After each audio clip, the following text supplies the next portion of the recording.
Hi everyone, in the previous video we already talked about current, where we introduced first a very simple circuit which consists of battery, resistor and connecting wires to know the roles of each of these electrical components.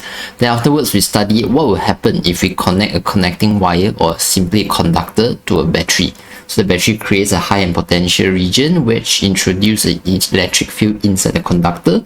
Then the electric field will cause those freely moving electrons, those delocalized electrons, to be moving opposite the direction of the electric field based on the microscopic model of current.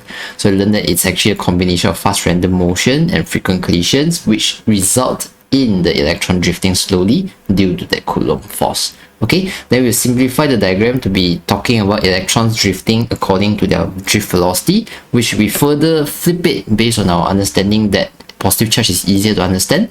So we'll change it to be a positive charge drifting in the direction drifting in the direction is the same as the electric field. So that forms our nowadays understanding of conventional current. Okay, then afterwards we move on to the mathematical understanding of current as being the rate of flow of charge, where it's dq over dt, which you can further manipulate it to be expressed in terms of the rate of flow of charged particles or rate of flow of electrons. This is electrons actually. Okay, so that's for current. Today my topic will be on resistance. Okay, so this will be my topic for today. Okay, resistance is something that you have learned before in secondary school, so I'll be a bit more straightforward this time. So resistance, the symbol is R, and the unit of resistance, we know that it's ohm. So ohm, if you want to express it in terms of symbol, is this capital omega. Okay, you learned before the omega from angular velocity and angular frequency. That is a small omega, but this one for our resistance, this one is capital omega. Okay, so that's resistance, its symbol and its unit. Okay, so resistance is actually, if you want to define resistance, we define resistance as the ratio of voltage across the conductor to the current flowing through the conductor. Am I writing? Ratio of voltage to current. So because it's ratio of voltage to current, it can immediately pop up in our mind that the equation should be R being the ratio of V to I. So R is just equals to V over I, which if you further manipulate it, you get the equation that you usually use for electrical circuit, which is V is equals to IR. Okay, but right now, because my focus is on resistance, I'll try to illustrate to you the idea of what do we mean when we have high resistance, what do we mean when we have low resistance. Okay, so let me open up some space for high resistance and low resistance.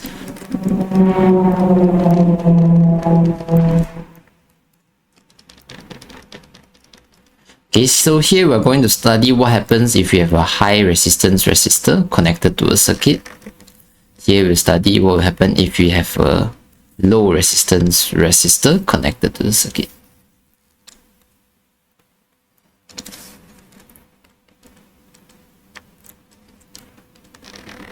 Okay, so let's say today we have a circuit where we have battery connected to a resistor.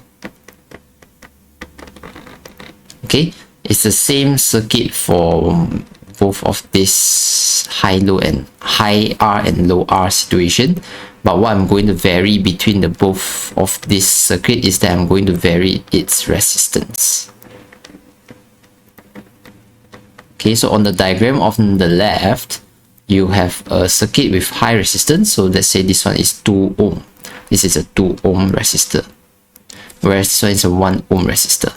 Okay, so right now we want to study what does it mean if we have a high resistance, or what does it mean if you have low resistance. To understand it, right, I will sort of try to show a hypothetical situation. We know that our battery has positive terminal and negative terminal. And from the previous discussion, we know that positive charge will move outside the battery from the positive terminal, flow towards the negative terminal. So it will flow in this direction over here.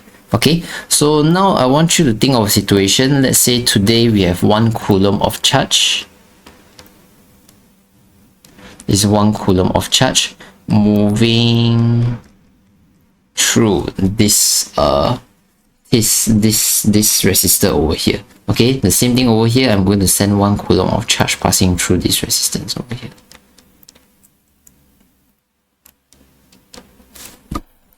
Okay, think about it. Let's say today I specify that this current that I have right now is 1 ampere. Okay, I'm just giving a situation. Let's say I want a circuit where the current is 1 ampere. I want 1 ampere of current flowing through the circuit. This is what I want to be constant. I want a 1 ampere current to be flowing through the circuit for both of this circuit over here.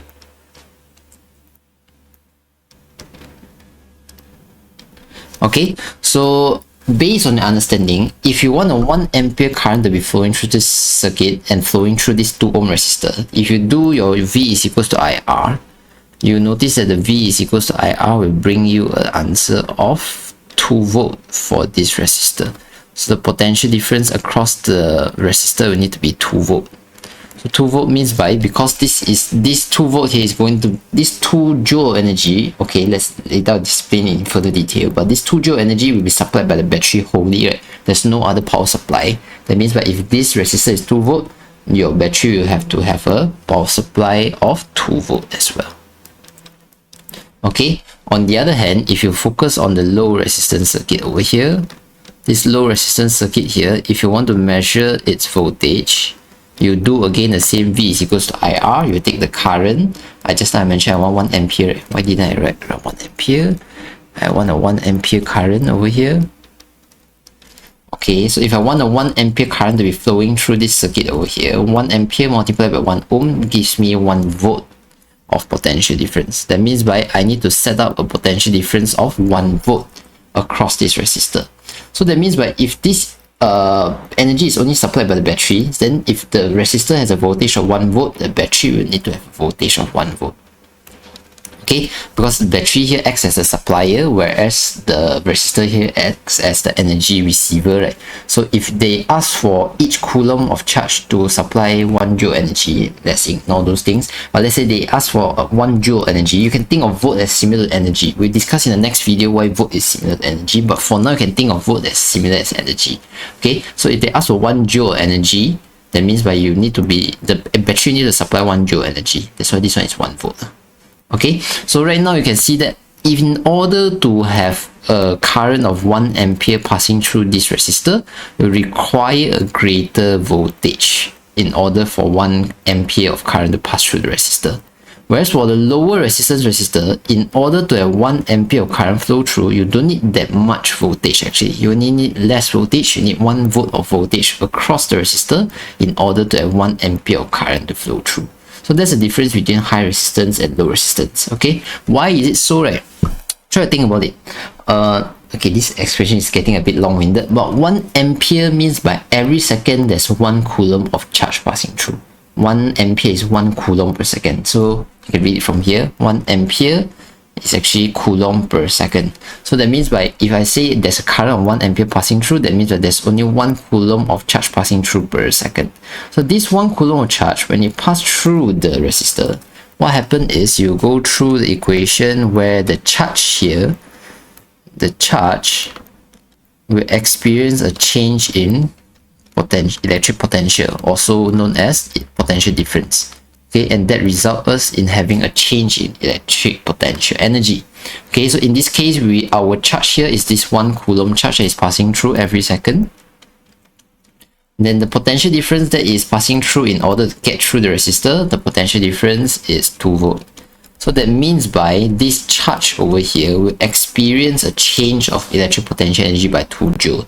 So what does it mean? When the charge is passing through this resistor, this charge here will be passing 2 joule of energy to our resistor over here. Okay, that's the idea of it. Okay, so if you look at the low R circuit, low R circuit is very similar. Right now, there's also charge. The charge will also experience a change in electric potential energy, but it's still the same 1 coulomb of charge. Okay, because you want 1 ampere to pass through, that means 1 coulomb every second, right? So every second there's 1 coulomb of charge passing through. That 1 coulomb of charge pass through will experience a potential difference of 1 volt. So the potential difference is 1 volt. So you know that the change of energy experienced by this 1 coulomb of charge is 1 joule. So that means by right now, if our charge is passing through this resistor, the charge will give out 1 joule energy to this resistor over here. So this resistor will be receiving 1 joule of energy. Okay, so what can we say about here? We can say that in order to pass through this 2 ohm resistor, you need 2 joule energy for the charge to pass through. That requires more energy to pass through. That means that it's more difficult to pass through. It's more difficult for this positive charge to actually, this 1 coulomb of charge to pass through the resistor, because it requires more energy to be given out to the resistor. Okay, on the other hand, this 1 coulomb of charge here, it only needs to give out 1 joule energy in order to pass through the resistor. So this is a relatively easy to pass through kind of resistor. So the higher the resistance, the more difficult for the current to pass through. The lower the resistance, the easier the current to pass through. So this is what you can know based on the discussion up until now. The first statement you can say is, for this high resistance circuit, it requires more energy to pass through the resistor.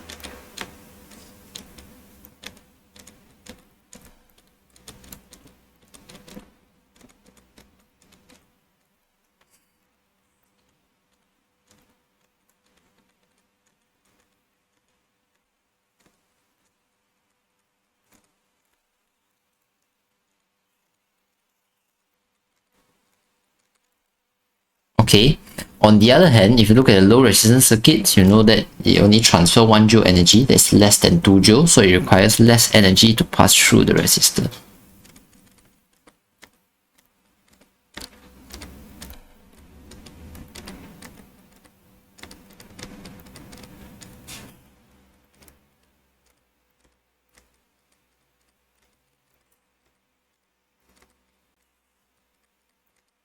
So what can we say regarding this situation? Which one is easier? Which one is more difficult? It requires more energy, that means that it's more difficult.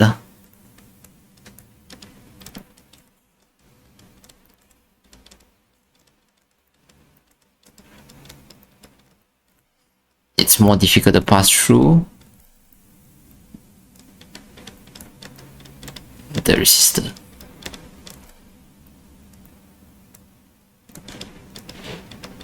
Okay, when I'm saying all these things, I'm referring to the charge. The charge requires more energy to pass through resistor. It requires 2 joule. This charge here requires less energy to pass through the resistor. So that's why, therefore, this charge is more difficult to pass through the resistor. And from there, you can say that this charge is easier to pass through the resistor.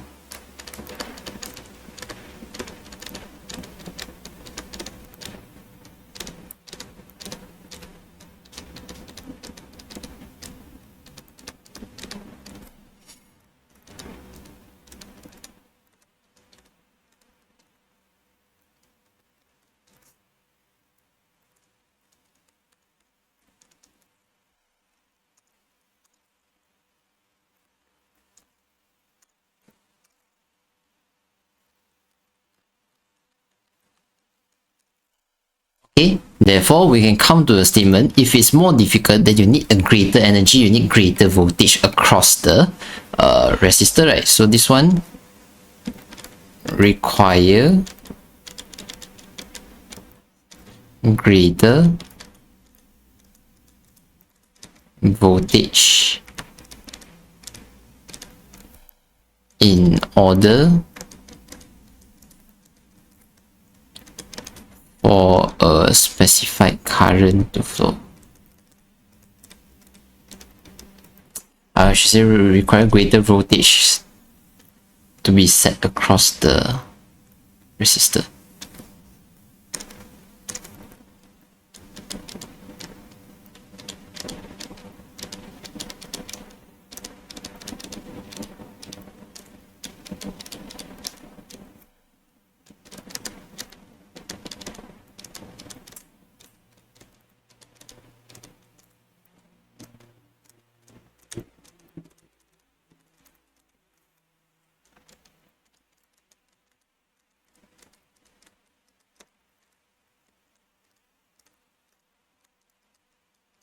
Okay, in this case, let's say we specify we want 1 ampere of current only. So if you want 1 ampere of current, to make that 1 ampere of current passing through resistor, you need a greater voltage, which is 2 volt right now.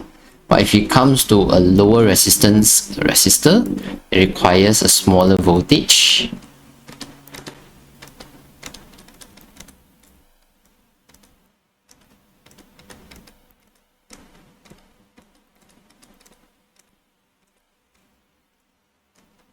To be set across the resistor.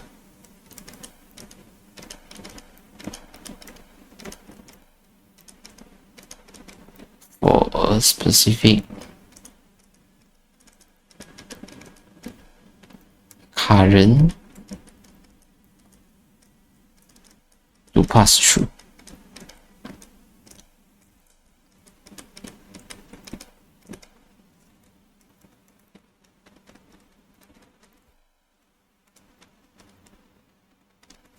Okay, so that's how you can compare between a high resistance resistor and a low resistance resistor. It depends on it tells you how much energy you need to provide in order to have a certain amount of current passing through. So if it's high resistance, you need a greater voltage for 1 ampere current to flow through. If you are low resistance, you need only a smaller voltage for that 1 ampere of current to flow through. So that's roughly the idea. Why don't instead of explaining this, because as you can see, it's actually very similar to the way I structure my content on capacitance. Last time we talked about capacitance, I also start by saying the definition first.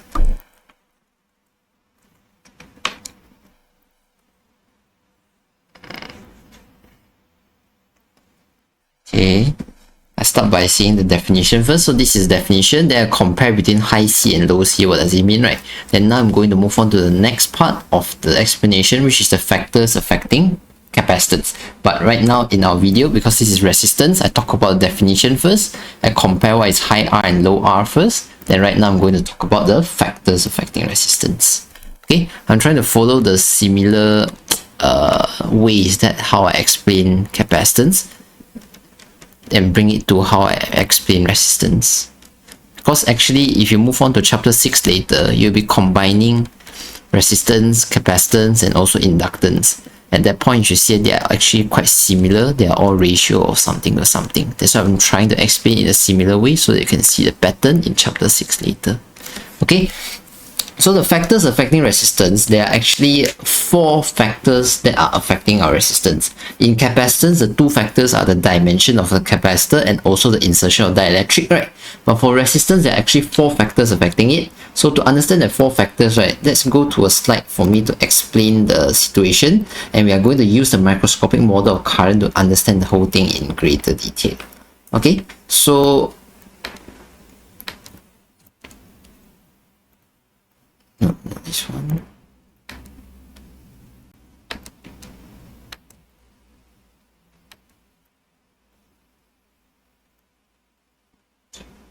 Give it some time. Huh? It's very heavy, the whole thing here.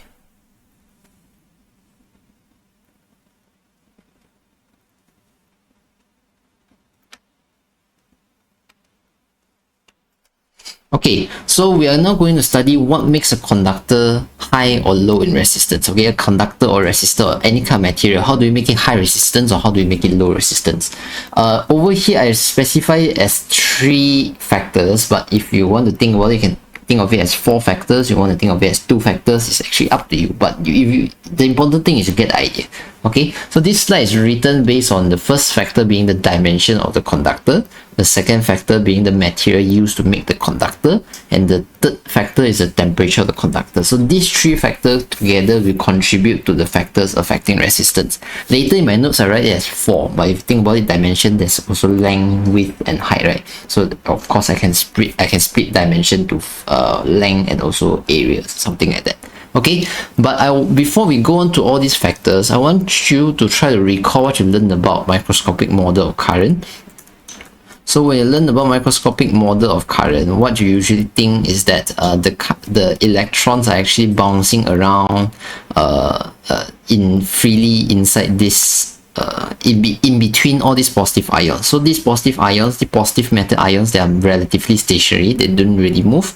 But these electrons, they are very light, they are whizzing around. Then when they hit onto a positive ion, they will get deflected, they will change direction, and because the rain, it keeps changing direction and it moves very randomly, very fast, so it sort of like bounce around, okay, inside the metal, okay, inside the conductor. Okay, but today I want you to try to think of this situation as if it's a traditional game that you play at home.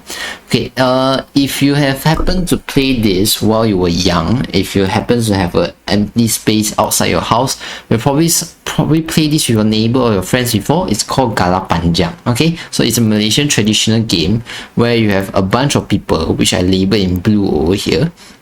A bunch of people here are trying to get past these red colors attack defenders over here. So this on the arena or on the floor, you'll be drawing lines like what my laser pointer is showing. You'll be drawing lines over here. Then what happens is you have your friends or your enemy actually standing on these lines over here to serve as a defender to prevent this blue guy from reaching the end of this arena over at this side.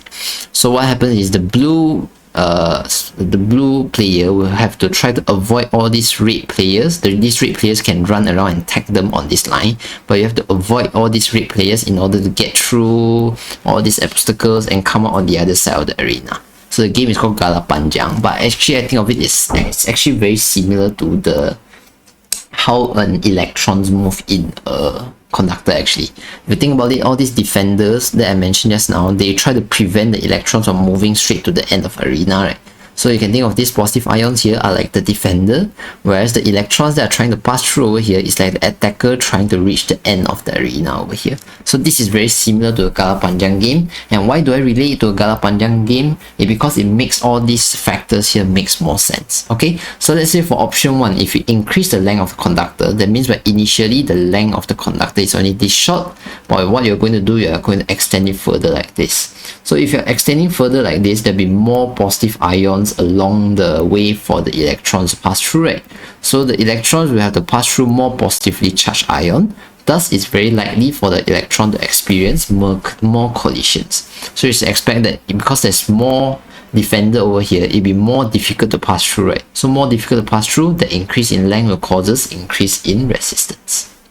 Okay, so that's the first option. The second option is if we can increase the thickness or the diameter or the cross-sectional area of the conductor. So previously this was our arena. Okay, this dark blue color shading is our arena. But what happens if we extend the breadth of the arena, makes the arena wider? So even though if we add on more positive ions due to the increase of the area, or you increase the number of defender because you have more greater space for arena, but if you observe it carefully, you will see that the expansion of the arena, making it wider, actually introduce more empty space in between right now. Just now there's only 1, 2, 3 spots for empty space, but right now there's 1, 2, 3, 4, 5, 6 spots for empty space. So the greater the empty space, there's more room for the electron to whiz through actually. So if we increase the size of the arena, the attacker is easier to pass through because there's more space, even though there's more defender, but there's more space to squeeze through. So it's actually making the game easier for the defender. So because it's easier for it's making the game easier for the attacker. So because it's making it easier for the attacker, therefore we can see that the resistance decreased. Okay, so there's more space for charges to drift through. So there's more space, you can squeeze in here, squeeze in here, squeeze in here, here or here, due to the increase of cross-sectional area. Okay, the increase of the width or making the arena wider. If you think about it, if this is your wire initially, if you want to make the wire wider so there's more space for the electron to pass through, essentially what you're increasing is you're increasing the cross-section area, making it wider, right? So making it wider, there will be more spaces in between the positive ion for the electrons to move through. So therefore it says more spaces for charge to drift through due to the increase of cross-sectional area, thus less resistance. The increase in area, causing more space, reduce resistance, making it easier for the electrons to pass through. Okay, so there were 2 factors covered already. These two factors are under dimension. One is the length, one is the cross-sectional area. So we learned 2 factors already. Now I move on to the third factor, which falls under number 2 over here, which is the material use. Different materials have different atomic lattices. If you're talking about ice, then probably it's tetrahedral lattices. If you talk about certain other like carbon, then carbon are probably arranged in hexagonal structure, something like that. I can't really remember all these chemistry lattices, but certain atomic lattices allow charges to drift through easier. So certain kind of arrangement, electron can pass through easily. Certain kind of arrangement is not easy for the electrons to pass through. So that means by different material, because they have different arrangement, they will pose different difficulty for the electrons to pass through. Okay, so it depends on the material actually. Different materials have a specified kind of arrangement. Let's say water, it must be tetrahedral, right? So because it's arranged this way, the positive ions are arranged this way, they have their own, they pose their own, this material pose their own level of resisting the electrons pass through.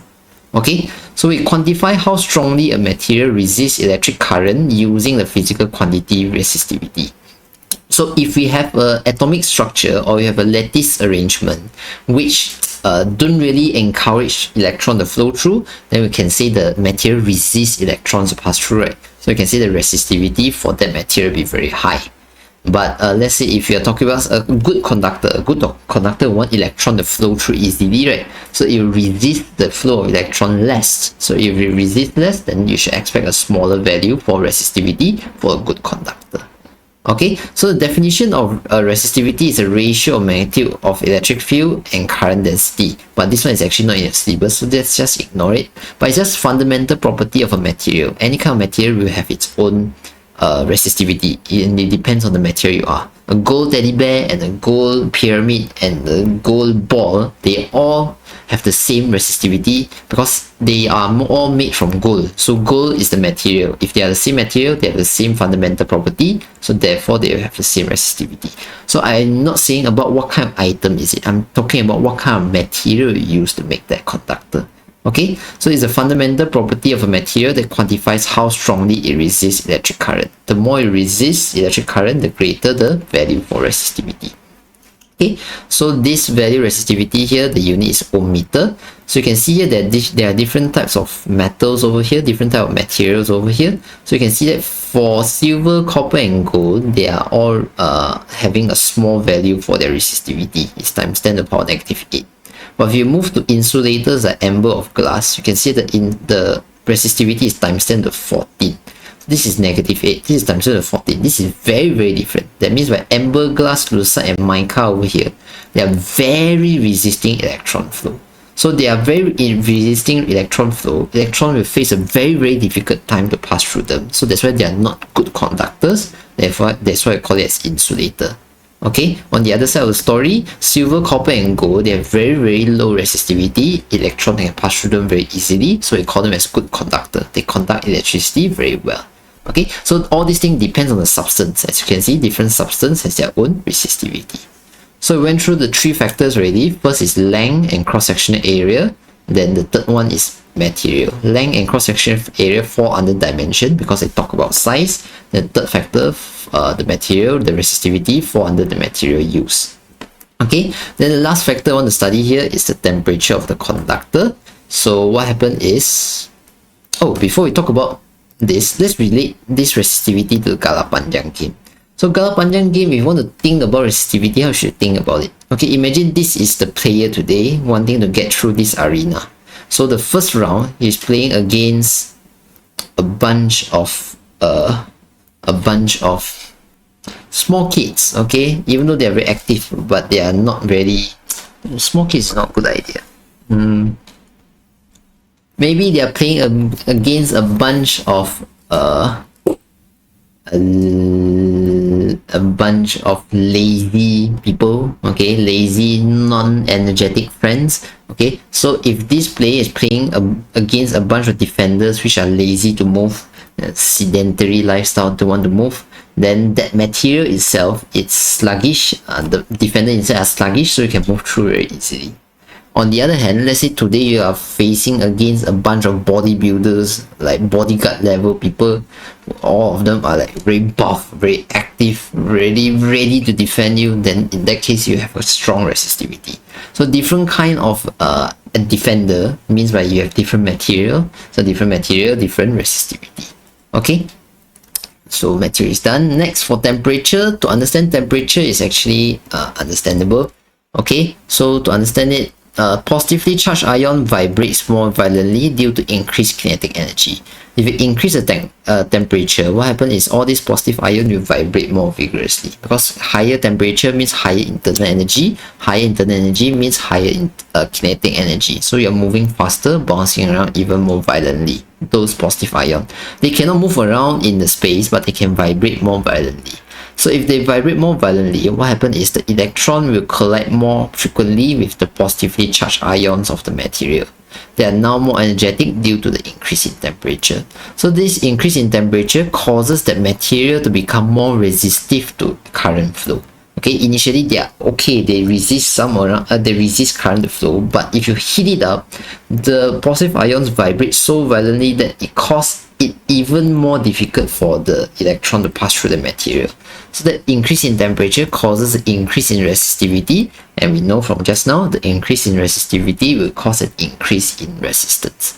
Okay, so if you want to talk about it as if it's a Gala Panjang game, it's as if I feed every defender over here with a Snickers bars and an energetic drink before the game. So all of them are fully pumped with energy, all of them get so hyperactive, they are all moving around actively trying to guard against you from passing through. So at that time, that amount of extra energy causes you as the player to be difficult to pass through the arena. Okay, so the amount of energy increase, it can be, think of it as similar to the increase in temperature causing the increase in kinetic energy.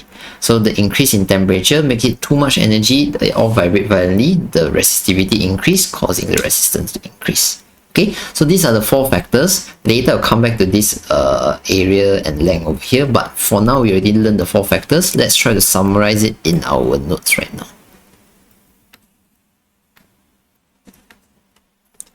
Okay, so we learned about the four factors affecting resistance. Let's get through them one by one. Sorry, this computer is just a bit sluggish right now.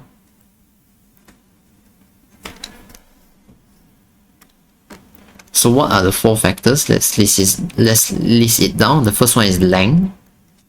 So length, symbol of L. Then next you have the cross-sectional area. Cross-sectional area represented by the symbol A.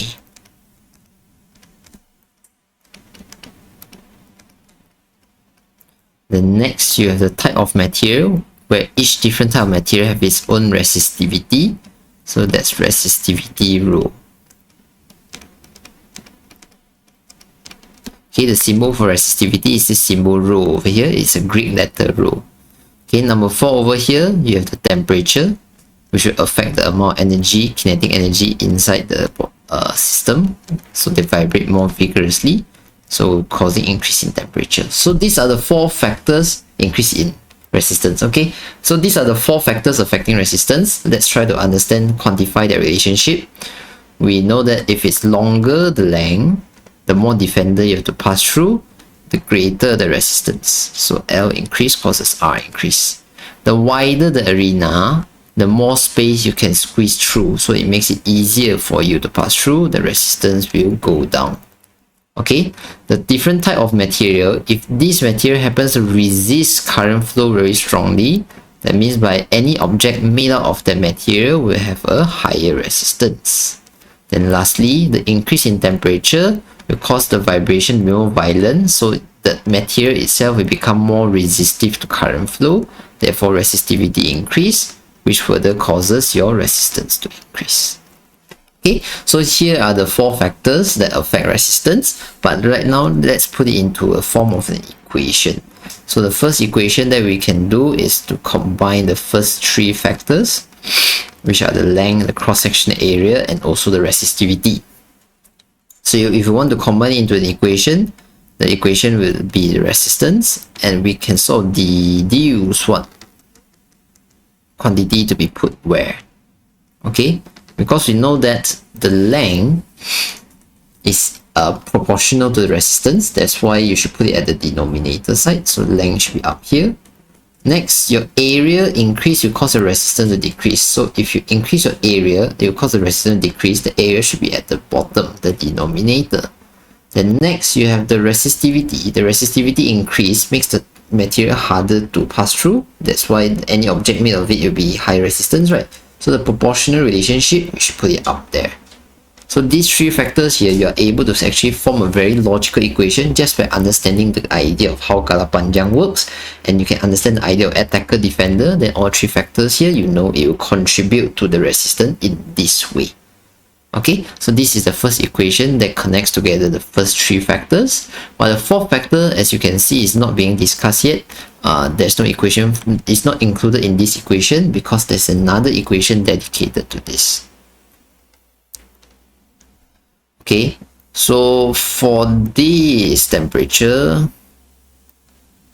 there'll be another equation for it. The equation actually has a certain format which you are familiar with because it's being discussed in last semester. You have your rho is equals to rho naught 1 plus alpha T minus T naught. So this equation should probably raise a bit of your, or bring back a bit of memories from last semester where you learned about linear expansion, area expansion, or volume expansion. You learned that the increase in temperature will cause the length to become longer, the area to become wider, the volume to become more, right? So in this case, this runs on very similar idea where if you increase the temperature, it will cause the resistivity to increase to a new resistivity value. Okay, but how you use this equation is actually very different from how you use the previous linear expansion, area expansion, volume expansion equation. Because last time when we used those expansion equation, it's always final temperature minus initial temperature, final minus initial, then you can find the initial length and the final length. It's usually final initial. But in this case, this is very different. For this particular equation, when we use this equation, you have to remember that these values with a naught underneath, this value must be referring to a reference temperature. It's not any other initial temperature. This temperature must be the reference temperature. And in the science and engineering world, we have really decided that this reference temperature should be 20 degrees Celsius. Okay, so what is reference temperature, right? So let's say today I tell you, or today I ask you a question, what is the resistivity of gold? So let's say you are able to measure it. Okay, you manage to find the resistivity of the gold. But you might be raising a question in your mind. At which temperature are you interested to know the resistivity? Is it when it's like 0 degrees Celsius? Or is it like when it's like 100 degrees Celsius? At which temperature are you interested to know the resistivity? So it becomes a problem, right? If you don't define what temperature you want to find the resistivity or resistance, it becomes very inconsistent in between scientists' conversation. I can be saying my resistivity is this and this value, and it's based on 0 degrees Celsius. But another scientist from America, let's say he or she will say the resistivity is this value based on 100 degrees Celsius. In that case, when we communicate between scientists, there will be a lot of misunderstanding. Okay, and we don't want this kind of misunderstanding. In engineering world, this kind of misunderstanding will cause device to be to be faulty lah. So we don't want this kind of thing to happen. That's why we want to communicate resistivity and resistance in a way that is standardized across every scientist or every engineer in the world. That's why we sort of set a reference temperature. If you want to talk about resistivity, you want to talk about resistance, if I just say resistance is 1 ohm, or when I say the resistivity is 1.1 ohm meter, those value, if I don't specify the temperature, it is always referring to 20 degrees Celsius. So when I say resistance is 1 ohm, if I full stop here, that means the resistance is 1 ohm at 20 degrees Celsius. Other temperature it can change, but when I say resistance is 1 ohm, it's referring to 20 degrees Celsius. Okay, so that's the idea. You need a reference temperature in order for us to communicate without any miscommunication by referring to different temperature. We always try to refer to the same temperature when we are communicating. Okay, so that's why anything with not here is referring to the reference temperature. So anything without not here, anything without not will directly be referring to another temperature. Depending on what your question asks for, it can be another temperature.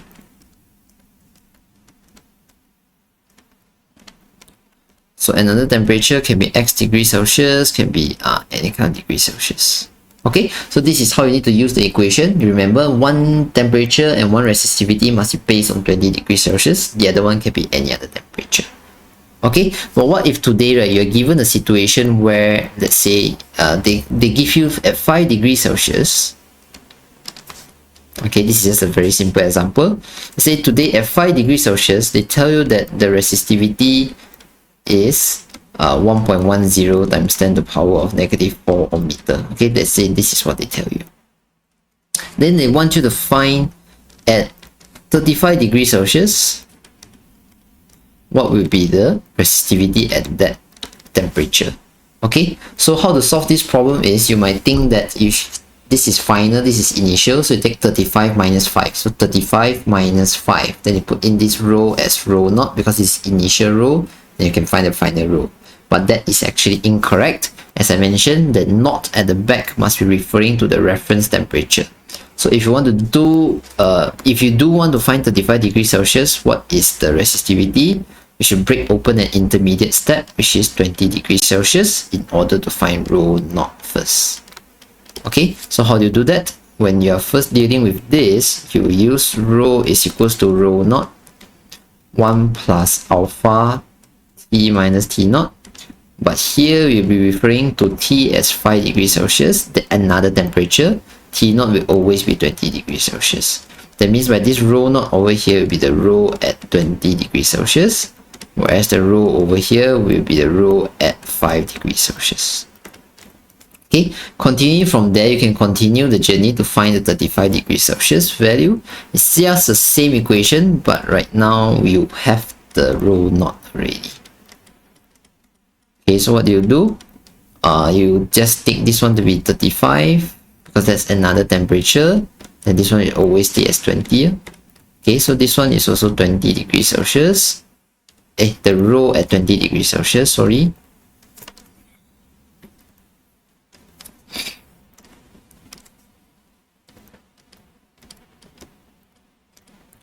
So at the end, this rho over here will be the rho at 35 degrees Celsius. Okay, so you need to break it into 2 steps in order to obtain the final temperature's resistivity. Okay, so now we already understand that the increase in resistivity is caused by the increase in temperature. But how does the increase in resistivity causes the increase in resistance? Let's look back at the slide that we have just now.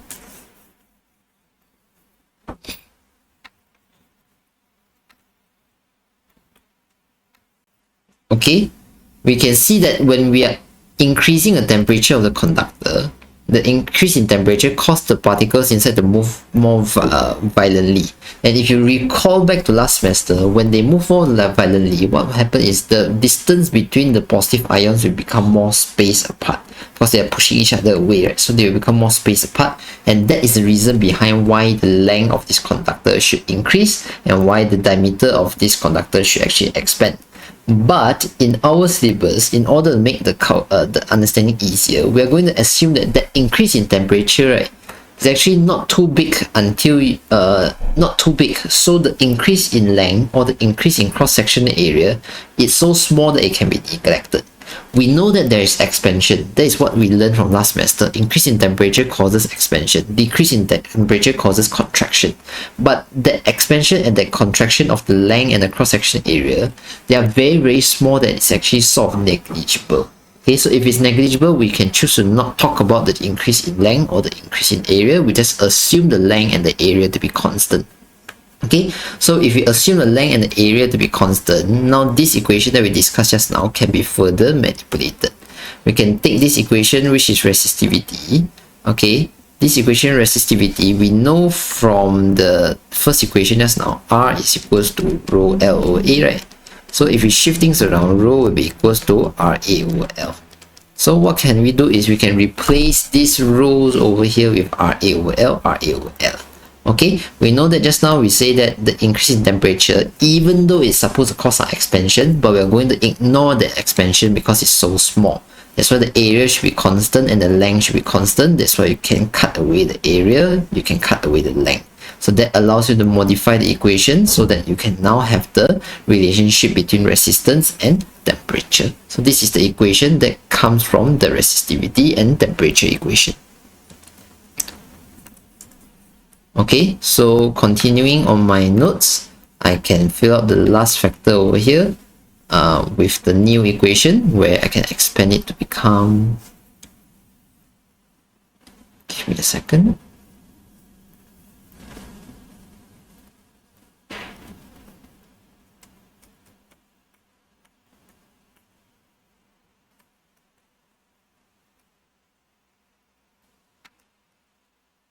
Now the equation has another form. The another form is R is equals to R naught 1 plus alpha T minus T. Okay, so both are as equally acceptable as long as you follow what I mentioned just now, in which the naught are always referring to the reference temperature 20 degrees Celsius. Okay, so this is one valid equation to use. This is also another valid equation to use.